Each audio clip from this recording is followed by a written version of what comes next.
Tonton video ini sampai selesai agar Anda tidak gagal paham.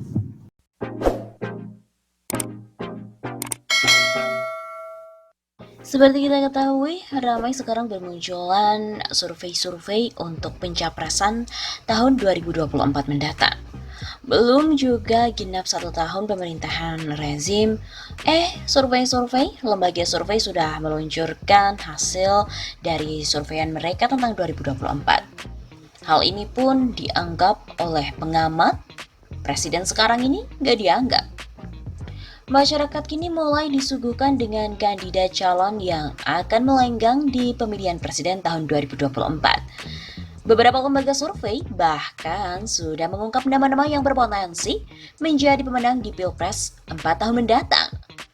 Seperti halnya dalam survei Indobarometer dan juga Median, yang telah menempatkan Gubernur Anies Baswedan sebagai calon kuat 2024 dibandingkan yang lainnya. Terlepas dari keputusan para lembaga survei yang merilis hasil risetnya, Direktur Eksekutif Foxpol Center Research and Consulting, Panggi Syarwi Caniago menilai, ramainya masyarakat berbicara mengenai Pilpres menjadi fenomena yang aneh. Sebab, saat ini pemerintahan Presiden Joko Widodo dan Wakil Presiden Ma'ruf Amin bersama dengan Kabinet Indonesia Maju itu masih seumur jagung. Terhitung sejak pelantikan pada 20 Oktober 2019. Jokowi Ma'ruf baru bekerja selama 4 bulan. Dan ini naif serta lucu. Berbicara Pilpres yang masih 4 tahun lagi, tentu jelas menghina presiden sekarang. Apakah karena ada distrust? Atau memang presiden sekarang ini tidak dianggap? Ya begitu, kata pengamat politik Panggi Syarwi kepada kantor berita politik RMOL pada hari Kamis 27 Februari. Hal lain yang mungkin terjadi, jelas Panggi, ya ini memang ada kegelisahan yang dirasakan oleh publik terhadap pemerintahan yang sekarang. Seolah-olah masyarakat ini tidak memiliki presiden. Di sisi lain, mengenai subjek survei yang menempatkan Anies Baswedan sebagai calon terkuat Capres 2024 di antara kepala daerah lain juga tak kalah menarik. Dengan keputusan para lembaga survei yang mengumumkan hasil risetnya, meskipun Pilpres masih lama, tentu akan berdampak signifikan terhadap tokoh yang dipertarungkan. Misalnya Anies dikatakan paling tinggi dan ini adalah sesuatu yang berbahaya. Anies bisa saja dijegal oleh pihak-pihak, bahkan bandar yang tak suka dengan Anies. Misalkan dengan mengerahkan buzzer-buzzer.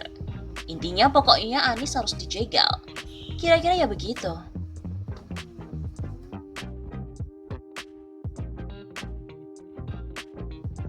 Seperti diberitakan bahwa hasil survei Anies Baswedan gubernur paling potensial untuk maju Pilpres 2024.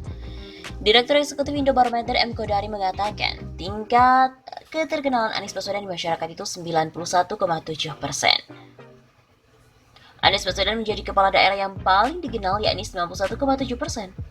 Meskipun populasi DKI Jakarta hanya 4% dari populasi nasional.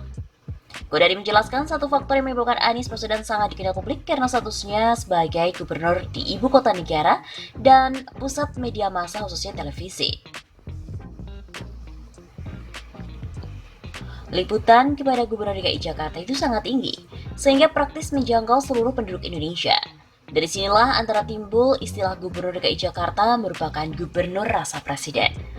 Setelah Anies, kepala daerah yang cukup dikenal adalah Gubernur Jawa Barat Ridwan Kamil sebesar 65,8%. Kemudian ada pula Gubernur Jawa Timur Hovifah Indar Parawansa sebesar 55,8%. Kemudian di posisi keempat ditempati oleh Wali Kota Surabaya Tri Risma hari ini sebesar 49,4%, disusul Gubernur Jawa Tengah Ganjar Pranowo dan Gubernur Sulawesi Selatan Nurdin Abdullah sebesar 10,7%.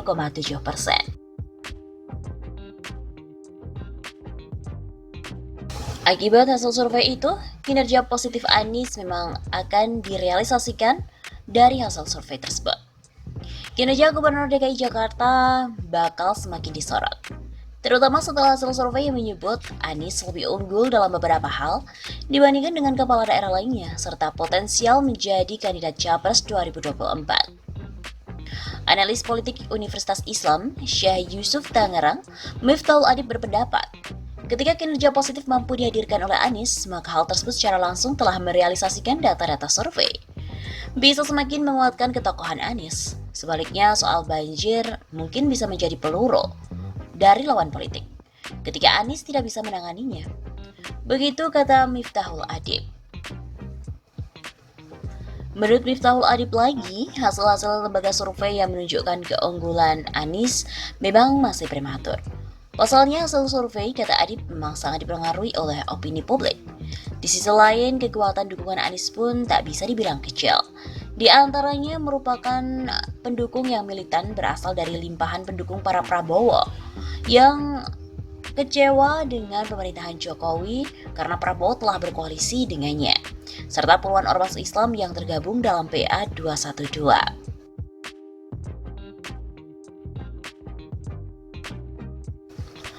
Selain itu, pengamat juga menilai bahwa semakin Anies dibully, malah Anies akan semakin populer. Gubernur DKI Jakarta memang disebut-sebut sebagai kepala daerah yang paling potensial untuk menjadi Presiden Republik Indonesia berikutnya. Kalau diukur dari peluang, potensi Anies memang sangat besar, karena dia menjadi sesuatu yang populer pada hari ini. Jadi semakin dihajar, semakin dia dibully, maka akan semakin populer. Ungkap pengamat politik dari Universitas Al-Azhar Indonesia, Ujang Komarudin saat dihubungi oleh kantor berita politik RMOL pada hari Jumat 28 Februari.